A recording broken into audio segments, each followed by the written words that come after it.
Tudo bem? Desculpa esse atraso, vamos começar aqui esse bate-papo sobre produção de conteúdo geek.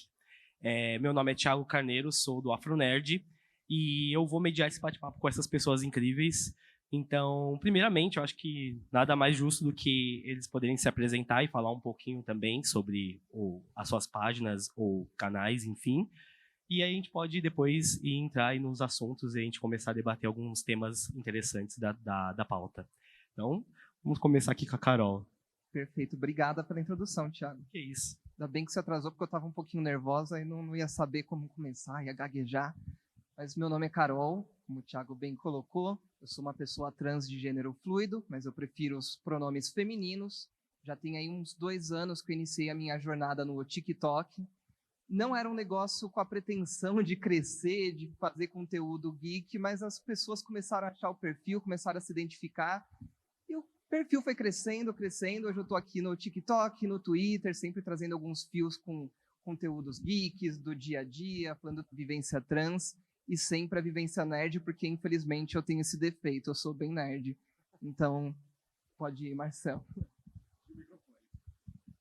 Oi, boa tarde, gente. Eu sou Marcel Nadali, eu sou jornalista, sou criador do canal Gay Nerd, principalmente no YouTube. Já está completando quase 4 anos de canal, mas também vocês me acham como @canal Gay Nerd no Instagram, no Twitter e no TikTok. E a ideia da criação do canal foi um pouco disso também, de pensar num universo que pudesse ser compartilhado, que pudesse ser um espaço seguro e de acolhimento, tanto para quem é gay e é nerd, então não necessariamente se encaixa muito bem no que a gente imagina da comunidade gay, e quem é nerd e gay, e aí a gente sabe o quanto a comunidade nerd consegue ser preconceituosa em diversos aspectos. É isso. Boa tarde, agradecer o convite. Eu sou a Andresa Delgado. Achei até estranho o convite, porque eu esqueço que eu sou criadora de conteúdo, né? Faço muita coisa, mas acho que é importante ocupar esse espaço enquanto criadora de conteúdo. Acho que ao longo do debate vai ser interessante até para trazer alguns highlights sobre o mapeamento de produtores de conteúdo nerd nesse país que não pareçam homens brancos, heterossexuais e cisgênero, e que são de classe média. Porque até para criar conteúdo nerd, não querendo roubar o lugar do mediador, mas até para criar conteúdo nerd, a gente também está falando de acesso e privilégio. Então, aí, acho que vai ser um debate bastante interessante. Bom, boa tarde. Meu nome é Levi Kaique. Eu sou um homem negro bissexual. Tenho 29 anos, eu faço bastante coisa também. Atualmente eu tenho trabalhado mais no meu perfil falando sobre questões raciais, mas eu também tenho esse defeito de ser nerd, então eu acabo falando sobre questões raciais, sobre cultura pop, atravessando a minha vivência enquanto um homem negro, enquanto um homem bissexual. Sou diretor e um dos criadores do portal O Retalho, que a gente tem aí desde 2016, né, que a gente fala focadamente sobre cultura pop. Então, a gente faz crítica de cinema, faz análise de quadrinhos, livros, séries, jogos. E é isso. Então, perfeito. Uma mesa melhor que essa. Só 2. Mas, enfim, né, vocês meio que falaram um pouquinho a respeito disso, alguns de vocês, mas começar a produzir conteúdo é uma coisa que para alguns é planejado e para outros é algo mais natural, acontece. E eu queria saber na vivência de vocês como foi isso, sabe? Tipo, vocês só simplesmente queriam compartilhar o que vocês gostavam, o que vocês queriam com o público, ou foi uma coisa planejada, eu quero alcançar esse status aqui com o produtor de conteúdo, eu quero, sei lá, viver disso de alguma maneira. Então, eu queria que vocês comentassem um pouco. Bom, se eu tenho que começar de novo, eu começo. Acho que o meu caso é um pouco singular, porque eu tenho 2 frentes diferentes sobre essa mesma visão. Eu sou jornalista de formação, então sempre gostei de produzir conteúdo, e eu fiz a transição de gênero, entre muitas aspas, tardias, porque eu não gosto de dizer que tem transição tardia, mas eu não comecei de criança. Então tem muita gente aqui até que me conhece de antes da transição, já tinha visto como eu produzia conteúdo antes, falava muito de quadrinho, então é uma coisa que está intrínseca à minha produção de conteúdo. mas depois da transição realmente foi uma coisa que não estava planejado para virar o que virou hoje. Eu queria ter um lugar para me expressar, para explorar minha identidade de gênero, e as pessoas foram gostando e se identificando com a forma como eu falava. Eu tinha muita gente que dizia que estava faltando essa representatividade mesmo de gênero, então eu fui abraçando, ouvindo o que as pessoas tinham para falar, e hoje estou aqui com esse formato que eu tenho hoje. O meu caso foi mais ou menos acidental. O canal, na verdade, surgiu dentro da revista Mundo Estranho. Eu fui editor-chefe da Mundo Estranho de 2010 a 2018, na Editora Abril, e a revista estava testando diversos formatos de vídeo, muita curiosidade, porque a Mundo Estranho era focada nisso, enfim, testando umas críticas de cinema, umas lives meio de zoeira, umas coisas de piada. E aí o nosso chefe falou, olha, o único formato que a gente não testou ainda é um formato de vlog, que o nosso público era adolescente, funciona, o formato de vlog a gente sabe que os adolescentes gostam e tal. Eu falei assim, vamos fazer um chamado Gay Nerd, eu apresento de casa. Porque o público da Mundo Estranho era muito nerd e a gente com o tempo percebeu que também era muito LGBTQIA+. Então o projeto surgiu lá, eu vou chutar aí 2015, eu acho, mais ou menos.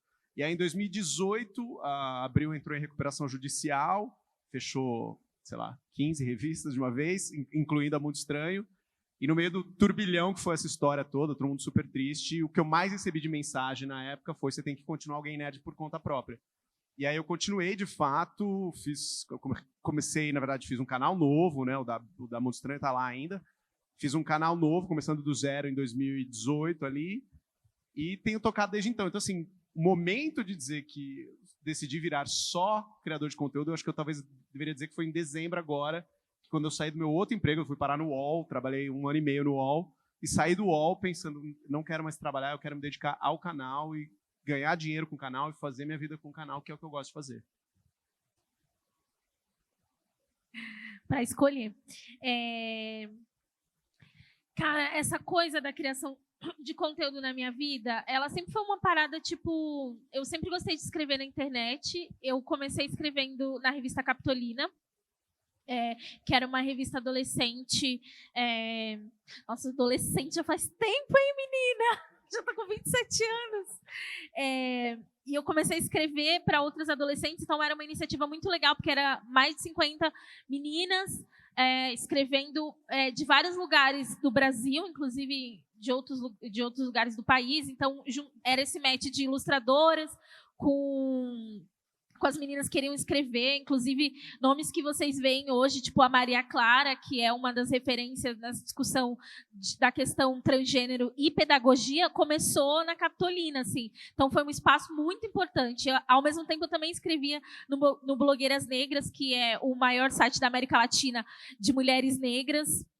Então, para mim, escrever sempre foi um negócio. Então, inclusive, eu tenho dificuldade de fazer vídeo.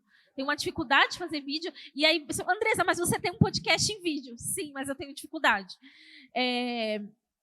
Mas do conteúdo nerd sempre foi uma parada muito difícil. Porque eu comecei a fazer a Perifacon, que é a nossa convenção nerd das favelas, que é esse evento de graça, onde acontece na periferia, para democratizar a cultura pop, etc. e tal. E foi um trabalho de convencimento, porque enquanto eu fazia a Perifacon, eu tinha que me convencer que eu faço parte dessa comunidade. Porque a gente está falando aqui de uma comunidade que ela não é receptiva de primeiro momento. Quando você pensa uma pessoa gamer, a primeira imagem construída é um homem branco num puta PC muito tunado, numa baita cadeira gamer. Então, se olhar nesse lugar de, cara, será que eu sou nerd? Também foi uma construção para mim. Ao mesmo tempo que eu sinto que a gente tem que, para democratizar o conteúdo, a gente tem que quebrar os formatos, né? Quebrar os formatos no sentido de quem são as pessoas hoje que estão escrevendo uma crítica de uma cabine, de um filme, de um quadrinho, né? Você vai hoje numa cabine, que hoje eu tenho acesso à cabine de um filme, eu juro para você, Pantera Negra, acho que você estava, né? Pantera Negra, que é um filme que vai dialogar muito com uma questão racial. Para mim, é preocupante você contar nos dedos quem são os jornalistas negros, porque nem quando a pauta pertence a gente consegue acessá-la. É preocupante, porque não existe crítica sem gosto pessoal. Eu vejo muitas pessoas reclamando, mas ele deu opinião. Sim, porque a opinião ela também é construída a partir do seu olhar, do seu pertencimento. Não existe opinião que não seja política, né? Inclusive, tudo é político. Então, olhar, estar nesse lugar e descobrir que eu faço parte dele também foi uma construção, né? Muito difícil, inclusive, porque você é um produtor de conteúdo negro. E aí você vai ter a Pequena Sereia, que agora é interpretada por uma mulher negra, um elfo que é negro. E aí você nem consegue dizer, às vezes eu me sinto tão oprimida que às vezes eu nem consigo ir para um lugar e dizer que eu não gostei, porque senão vou fazer coro com os racistas, né? E é muito difícil. Você me perguntou uma coisa, eu tô falando outra, né? Tudo bem, faz parte. Muito difícil, gente. Sou muito prolixa. É uma dificuldade, assim, é importante dividir isso com vocês, que às vezes você só quer consumir um conteúdo, você só quer assistir o Watchmen, e aí você entra na internet, você é bombardeado com opiniões de outros produtores de conteúdo também, que são racistas. Então, assim, é um lugar muito difícil, que às vezes eu olho para, cara, por que eu tô fazendo isso? Sei lá, acho melhor ir trabalhar com outra coisa, porque eu vim de uma outra trajetória que eu estava discutindo cárcere. Às vezes é melhor voltar para discutir cárcere, que é um tema super pesado, mas que, cara, às vezes eu não preciso ter que lidar com a opinião de uma pessoa dizendo para mim que, não, a Pequena Sereia estragou minha infância, sendo que é só você ligar lá o Disney Plus, tem lá a Pequena Sereia Ariel Branca. Então, assim, é um lugar muito difícil. Eu não respondi sua pergunta, só chorei aqui, só desabafei. Você respondeu. Você respondeu sim. Você falou dessa questão do pertencimento, de ser uma produtora, porque eu também nunca... desde que eu te conheço, Andresa, assim, você, como falou, fazia tantas coisas que eu te enxergava como algo muito até maior do que uma produtora de conteúdo. Você faz um evento gigantesco que é muito importante e tantas outras coisas que impactam a vida de tantas outras pessoas de um jeito, sei lá, muito grande. Então, realmente, você falou bastante e é importante isso mesmo. Eu faço coro ao que a Andresa está falando, porque eu lembro que quando eu comecei, eu sempre fui muito nerd, né? Nerd a ponto de jogar RPG, gente. Eu jogava RPG e eu não tinha muitos amigos, porque essa é a vida do nerd antigamente, né? Hoje em dia que mudou, mas eu não tinha muitos amigos, então eu jogava RPG online no Orkut, nas comunidades do Orkut. É velho, bem.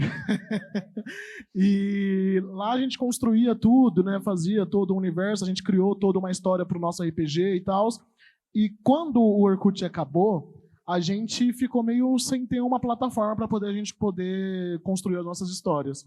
E aí a gente já tinha feito muitas amizades, né, naquele espaço, então a gente migrou para o Skype, para o Discord, para manter esse contato que a gente tinha a partir do RPG.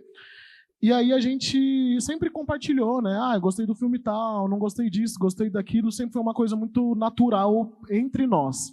E aí a gente decidiu fazer um site para a gente conseguir construir um espaço em comum para que todo mundo pudesse escrever a sua história, do seu personagem. Então seria uma plataforma que teria um espaço em comum, todo mundo poderia subir lá a sua história e jogar, enfim, interagir entre uns e outros. E aí quando a gente fez isso, a gente decidiu testar para ver se o tráfego do site iria suportar o número de pessoas e tal. A gente decidiu postar alguma coisa aleatória que a gente gostava. E aí foi quando a gente postou uma notícia e foi na época que saiu o filme Moonlight. E eu fiquei apaixonado pelo filme Moonlight, né? E eu tinha visto que a maioria das críticas falavam de diversas mil coisas, menos da coisa que tinha me tocado, que é a vivência de um homem gay, preto, de periferia, né? Enfim, isso era mencionado nas críticas que eu lia muito en passant, assim, sabe? Muito como um detalhe de sinopse e não era tão aprofundado como eu gostaria que fosse. Então eu falei, já que a gente vai testar o fluxo do site, vou fazer uma crítica aqui falando a minha opinião, a minha vivência e colocando isso, né, desse filme que foi tão importante para mim e vamos postar aí, vamos ver no que dá. E aí a gente jogou e a crítica e a notícia que a gente postou acabaram bombando.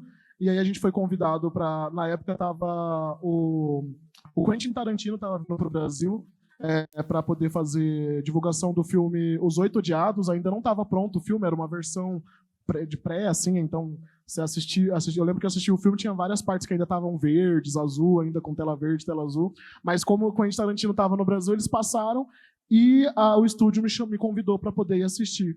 E aí foi eu e o Ávila, o Gabriel Ávila. A gente foi, e aí a gente falou, cara, que bacana a gente está tendo essa oportunidade, vamos fazer uma crítica disso e vamos continuar, e aí se transformou no Retalho. Inclusive se chama Retalho porque a ideia era ser um clube de retalho, né? Para as pessoas poderem montar essa plataforma. E aí o que diferenciava é que, naturalmente, dentro do Retalho, a gente começou a perceber que a maioria dos membros eram mulheres, negros e LGBTs. Assim. Eu acho que tem...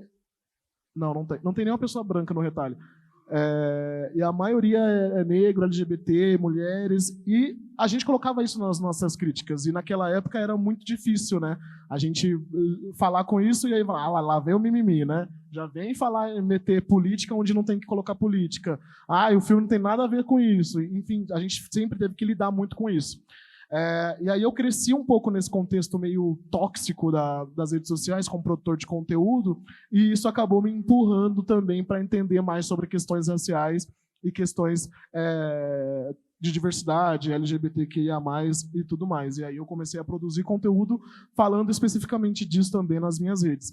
Mas produzir mesmo foi meio que por acaso. Eu acho que todo produtor de conteúdo no seu círculo de amigos, ele acaba produzindo sem que ele poste nas redes, então a gente está ali produzindo crítica, a gente está dando opinião, a gente está gerando engajamento e conversando com os nossos amigos, mas como é um espaço, como a Andresa disse, que a gente não consegue se enxergar enquanto um produtor de conteúdo nas redes, né, fazendo sucesso, às vezes a gente não projeta isso, e a gente acaba entrando nisso por acaso.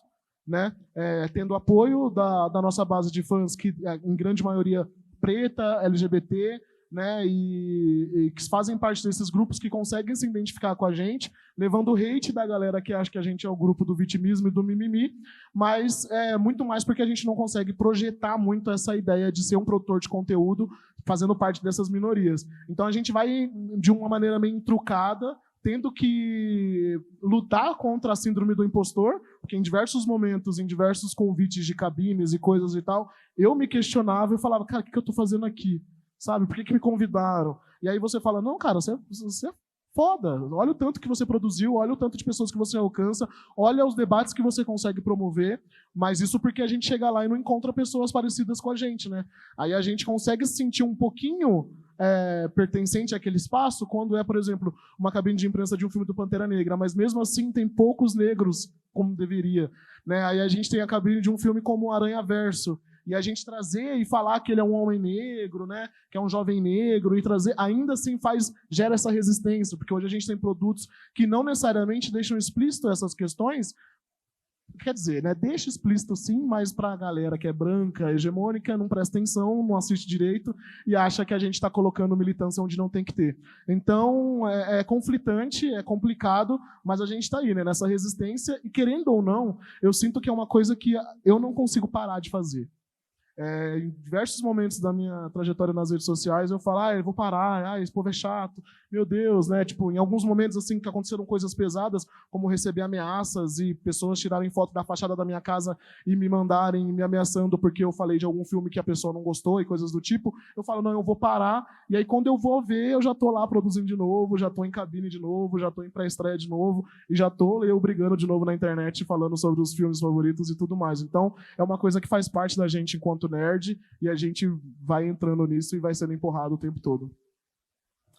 Eu vou falar também meus 2 centavos a respeito disso, porque, principalmente pelos 2 pontos que a Andresa e o Levi tocaram, mas quando eu comecei o Afronerd, eu realmente também só lembro de ter o Lodi, assim, de produtor de conteúdo de quadrinhos, que era uma pessoa preta, que se mostrava visível ali para as pessoas, como produtor de quadrinhos, assim, produtor de conteúdo de quadrinhos. E aí, quando eu comecei, eu também não tinha pretensão alguma. Na verdade, eu estava postando meus gostos pessoais e foi surgindo pessoas. E foi um segundo momento que eu fui ter a percepção de que as pessoas que estavam surgindo não eram pessoas unicamente brancas, homens brancos, né, no caso.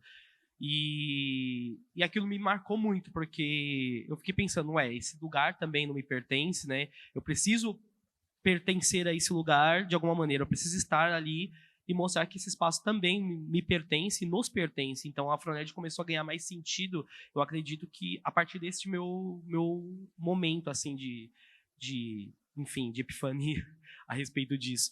E enfim, aí eu fico feliz de hoje ter vários outros produtores de conteúdo que são pessoas pretas falando de quadrinhos, e não só de quadrinhos, como de outras coisas, porque este é o tópico que eu abordo mais no Afronerd, apesar de hoje ter aberto um pouco mais.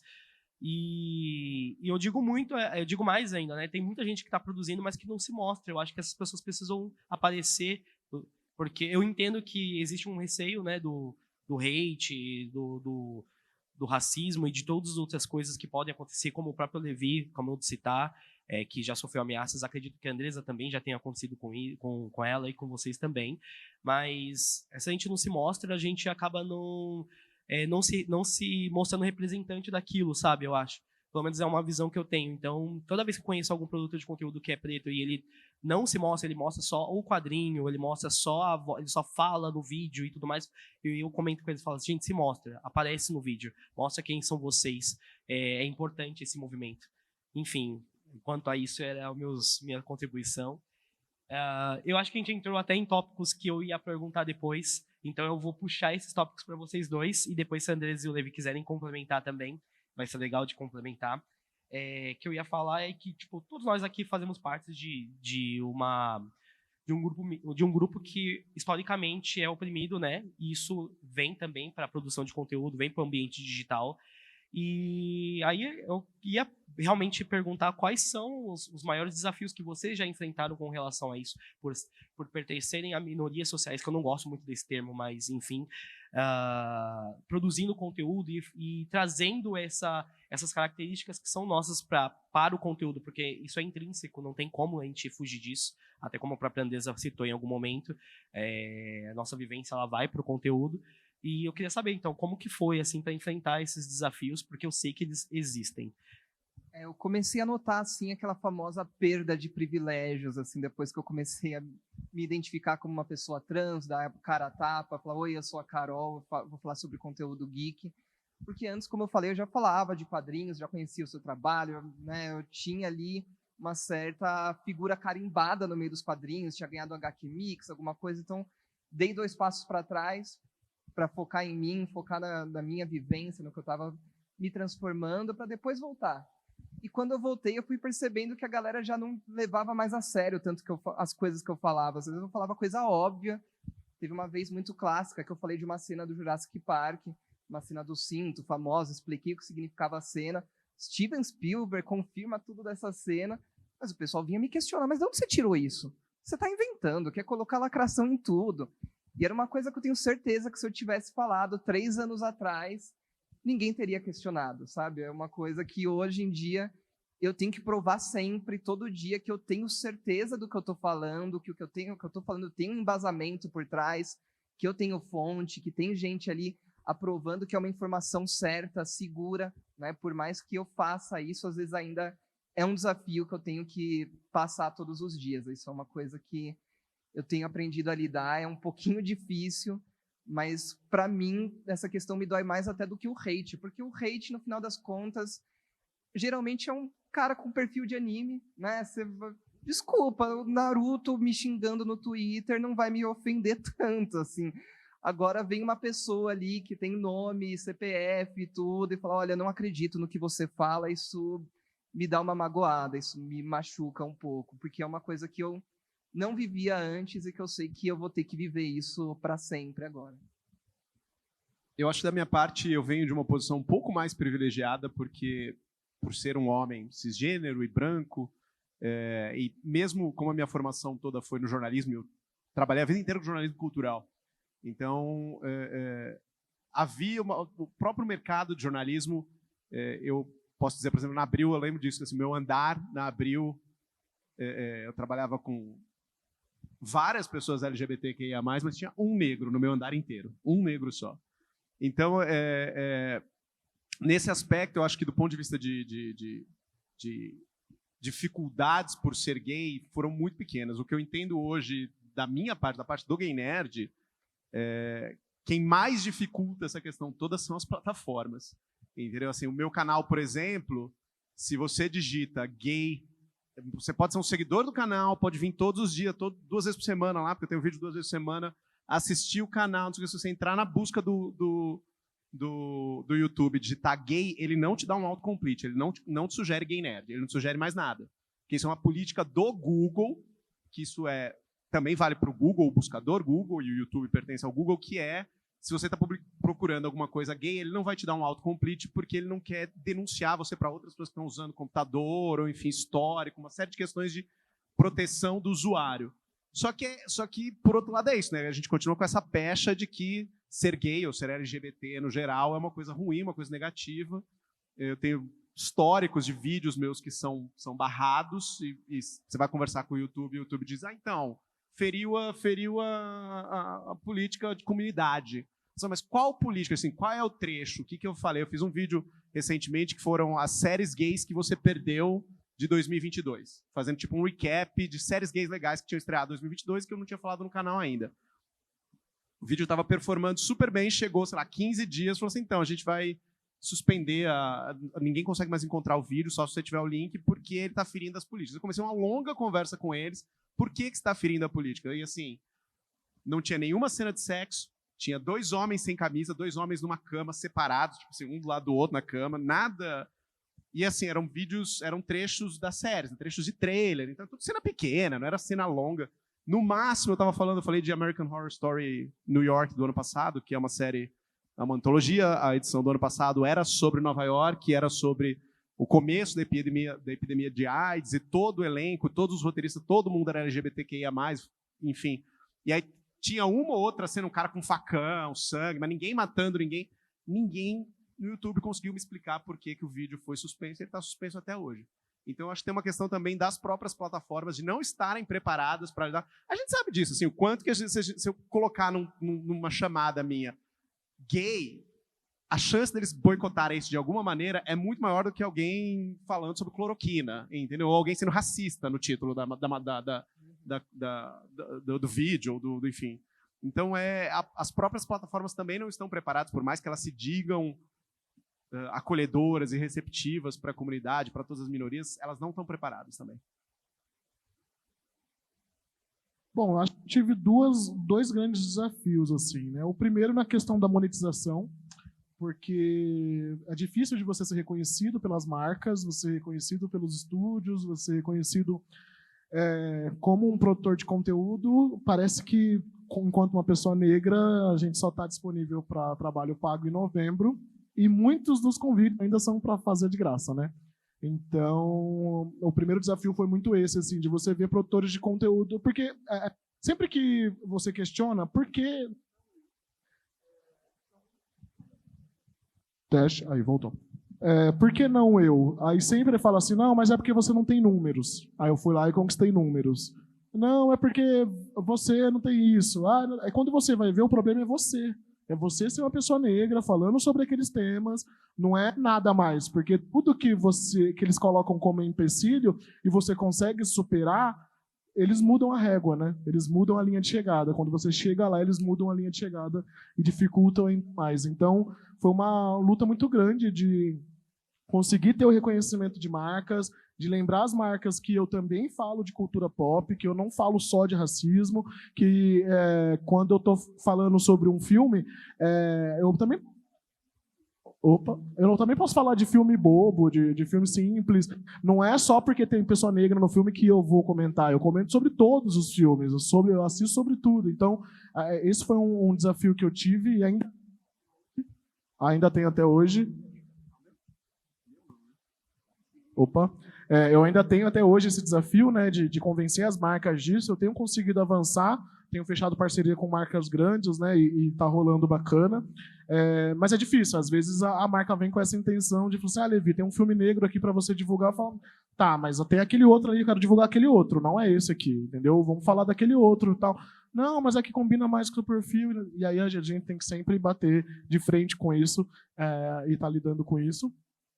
E a outra questão é um pouco do hate na internet, assim. Primeiro, porque a plataforma deixa a gente extremamente vulnerável. Eu sei que é uma conquista muito grande para a maioria das pessoas o famoso verificado, né? No Twitter agora nem tanto, porque agora é só pagar, né? Mas eu fui verificado no Twitter, por exemplo, antes dessa onda toda aí de pagamento do verificado. E para mim o verificado virou um inferno.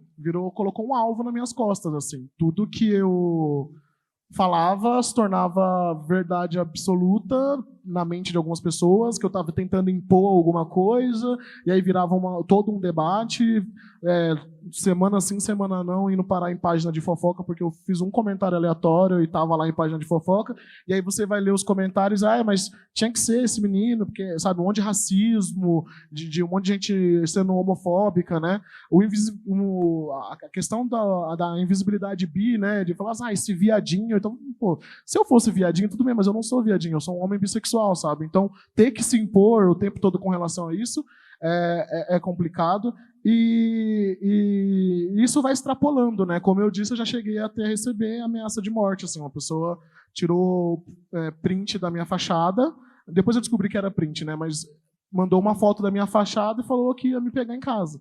E aí eu falei, pô, eu não tenho meu endereço em lugar nenhum, assim, né? Disponível. Como que essa pessoa encontrou? E aí depois eu fui descobrir que ela encontrou meu endereço, jogou no Google e pegou pelo Google Earth lá, né? Então ele realmente não foi até minha casa.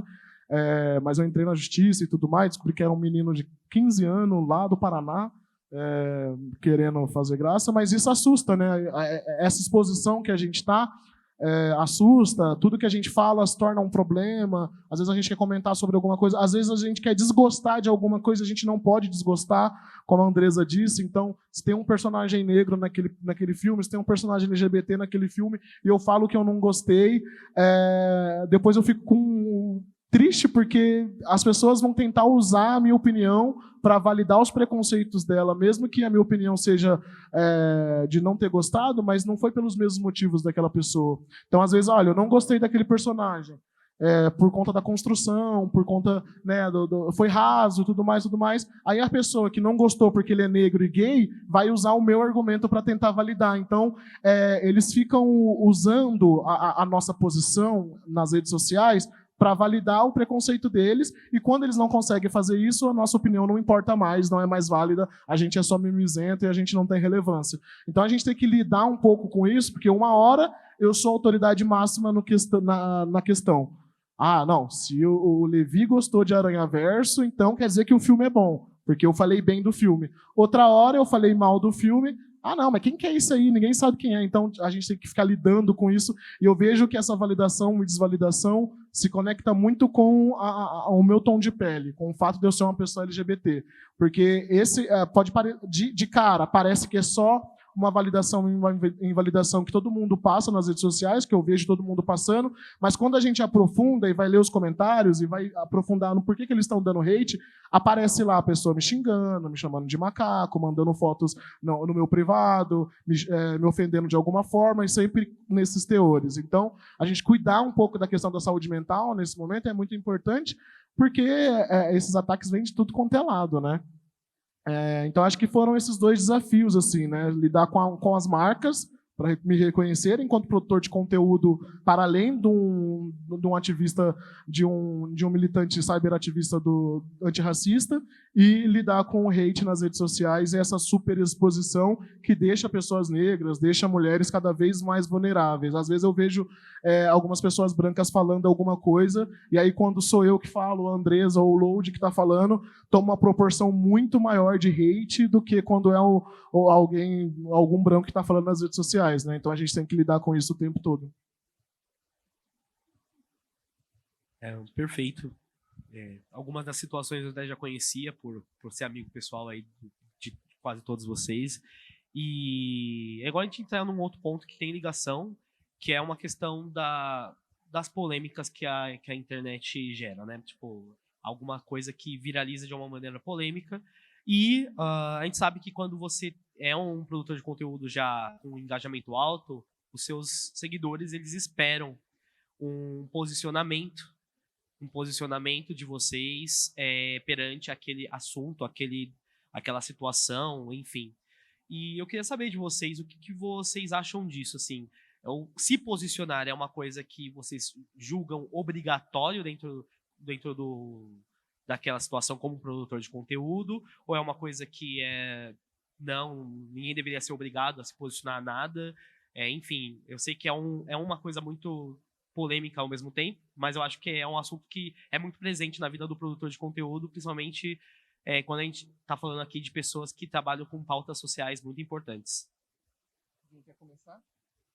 Eu acho que quem me acompanha sabe que eu tenho uma política bem restrita para esse tipo de coisa. Assim, eu não me posiciono sobre polêmicas geradas por outras pessoas. Assim, eu não tenho saco, não tenho paciência. Era uma parte quase da linha editorial do Gay Nerd. Assim, eu não reajo a outros criadores de conteúdo. O que eu faço muito no Twitter é reagir a notícias. Assim, então, olha, a Folha publicou isso, o Estadão, ou a Variety, ou, enfim, Entertainment Weekly, enfim.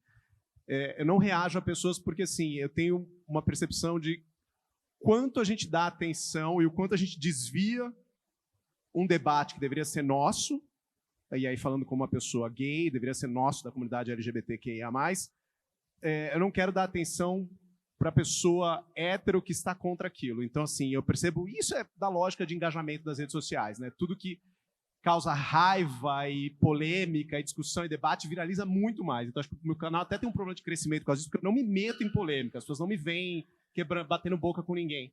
Então, assim, eu lembro muito da história, não sei se vocês lembram de um período atrás que pegaram as fotos da Zendaya no filme do Homem-Aranha, acho que foi no segundo filme, e alguém, um cara X nos Estados Unidos, esbranquiçou ela com, sei lá, com Photoshop, como é que ele fez aquilo, do tipo, olha, como seria muito melhor se a MJ fosse branca e ruiva como ela é nos quadrinhos.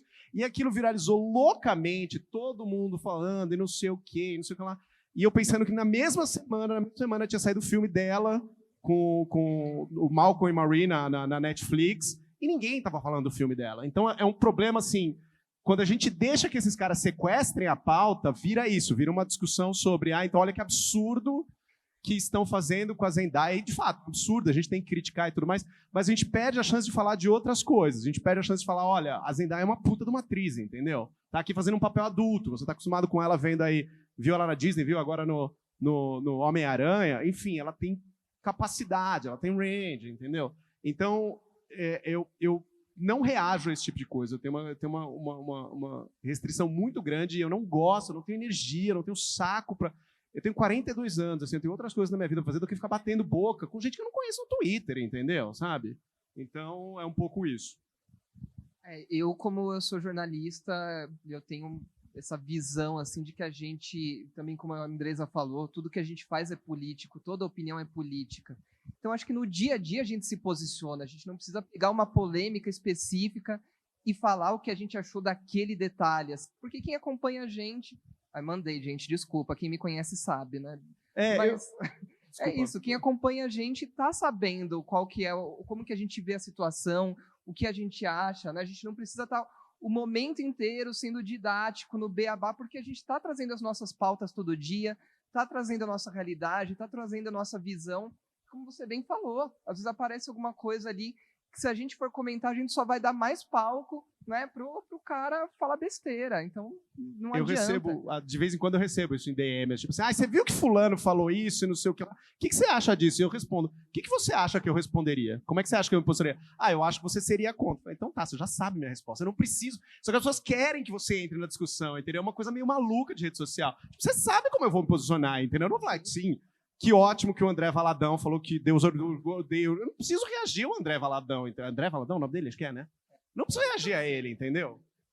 E é isso. E tem coisas, assim, que afetam a nossa existência de alguma forma, que fazem parte, que aí eu vejo necessidade. Igual lançou Hogwarts Legacy, eu precisei me posicionar, eu precisei falar o que eu acho da polêmica, eu precisei falar o que estava acontecendo, porque é uma coisa que afeta todas as pessoas trans e tem muita gente cis aliada, que quer saber, quer entender o que está acontecendo e não consegue achar uma posição ali porque é muito polarizado. Então, eu senti a necessidade de vir, de explicar, né, de falar tudo. Então, tem os momentos que a gente sente que se a gente não falar, a gente vai estar dando lugar de fala para outra pessoa que não deveria estar falando. A gente vai dar o lugar de fala para o homem cis hétero branco que não tem noção de como aquilo está afetando a gente. Então, a gente sabe qual é o momento certo de se posicionar, e a gente sabe também quando, gente, deixa o cara falar essa besteira no canto dele, vamos ficar quieto que a gente resolve mais.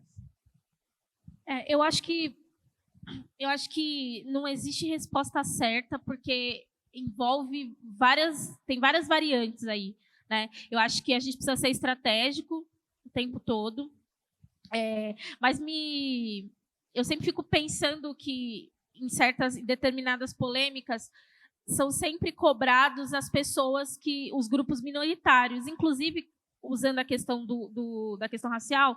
A Patrícia Hill Collins, ela vai fazer esse estudo de imagem, né, sobre imagens de controles, e ela vai falar muito sobre essa carga que pessoas negras recebem enquanto elas têm que responder por todo um grupo, né? A questão do direito à individualidade, né? Citando outra pesquisadora, a Lia Walsh, ela vai estudar a questão da branquitude na cidade de São Paulo, que é entre o branco, branquíssimo e encardido. Que ela vai trazer o indivíduo branco como um grupo coletivo também, porque o direito à individualidade é uma coisa que pessoas brancas têm, né? Quando uma pessoa branca, vou dar um exemplo ótimo, quando acontece uma coisa que uma pessoa branca fez, eu não vejo o movimento de todas as pessoas brancas serem cobradas. Mas o que você acha que fulano fez isso? O que você acha? Mas não, porque você, enquanto pessoa branca, tem que responder pelas outras pessoas todos brancas. Os brancos. Exatamente. Mas quando uma pessoa negra erra ou faz qualquer coisa do tipo, eu tenho que ficar respondendo, mas o que você achou que fulano? Não sei. Não sei, menina. Tem uma casa para lavar, um pano para passar na casa, sei lá, tem um evento para fazer, tem muitas outras coisas para fazer. E aí essa coisa do direito à individualidade me pega muito, porque você tem que ficar respondendo por todo mundo, até nas polêmicas. Porque dentro da questão estratégica, você pode e você vai bater de outro jeito, porque é foda, sabe? Eu lembro muito dessa imagem da MJ branca, embranquecida. Eu não, só um parênteses aqui, gente. O que acontece com as pessoas brancas? Qual que é a pira das pessoas brancas com cabelo ruivo? Sério, se alguém puder me explicar. Eu não sei, gente. Porque parte da mesma discussão. Porque não tá tão ruivo assim o cabelo. Gente, o que acontece? Eu não sei, porque é a mesma discussão. Que é assim, que aí as pessoas ficam mediando o racismo delas. Porque tem gente que vai dizer que acabou a infância, que a Hailey acabou a infância delas. Tem gente que vai dizer, ela canta bem, mas é que podia ser mais ruivo o cabelo dela. Gente, mas que pira é essa? Que pira é essa com cabelo ruivo? Enfim, eu precisava falar isso. E aí vai pegar de algum... Para mim, eu fiquei muito mal. Fiquei muito mal porque no final do ano passado foi, assim, muita coisa aconteceu ao mesmo tempo. A gente estava tendo a questão do elfo de Senhor dos Anéis, a gente estava tendo a questão da própria Ariel e tinha mais alguma coisa que algum personagem tinha sido rebutado. E aí, tipo, muito racismo na timeline, E aí, eu acho que nessa discussão do direito à individualidade vai do produtor de conteúdo se ele quer usar, por exemplo, desse momento para ser didático, ou se ele quer continuar falando lá no canal dele de Minecraft, porque é isso, assim, eu acho que nesse momento a resposta que eu posso dar é que a gente tem que dar o direito à individualidade para as pessoas, entendeu? Eu sou um indivíduo, o Levi pensa de um jeito, eu penso de outro, às vezes a gente discorda, né, de um monte de coisa, a gente faz lá parte de um grupo que tem vários outros amigos, a gente às vezes, amigo, mas eu não concordo, e tá tudo bem, porque... Parece besteira isso que eu estou falando, mas não é, cara. A gente não existe enquanto indivíduo. Parece que a gente é uma grande massa, e aí quando uma pessoa negra faz alguma coisa, tipo, é uma grande vitória da população negra, mas quando uma pessoa negra erra, nossa, mas tá vendo? E essa carga é muito foda carregar esse peso, porque eu sinto que eu não posso errar. Porque se eu errar, fudeu pra galera que a gente tá tentando... Nem sei se podia falar palavrão, né? Desculpa. Se eu errar, eu fudeu pra todo mundo que a gente tá tentando colocar pra dentro dessa porta. Porque, na verdade, a gente quer quebrar essa porta. A gente quer quebrar esse muro. Para que a gente tenha mais produtores de conteúdo negro produzindo... produtores de conteúdo não branco produzindo. Então, porque a parada funciona assim. Se eu dei oportunidade, eu vou dar uma oportunidade para a Andresa. Aí eu faço alguma merda, aí, tá vendo? Eu dei oportunidade, essa galera é assim, não pode dar oportunidade. Então, assim, é uma carga muito grande para se carregar. É foda, meu, você fica com, tipo, eu não posso errar. Porque se eu errar, nunca mais essa oportunidade vai rodar entre os nossos. Então, por isso que eu trouxe esse outro lado, porque são várias variantes, né? E para encerrar, eu acho que às vezes a gente pode aproveitar essas discussões para tentar ser didático, usar o algoritmo, né? Putz, a galera tá falando de Pequena Sereia, então vamos aproveitar a tag que está em alta, mas para trazer, sei lá, isso foi muito legal. Eu vi uma biblioteca lá nos Estados Unidos que a galera estava convidando a Hailey para ver os outros livros de sereias negras que tinha na biblioteca.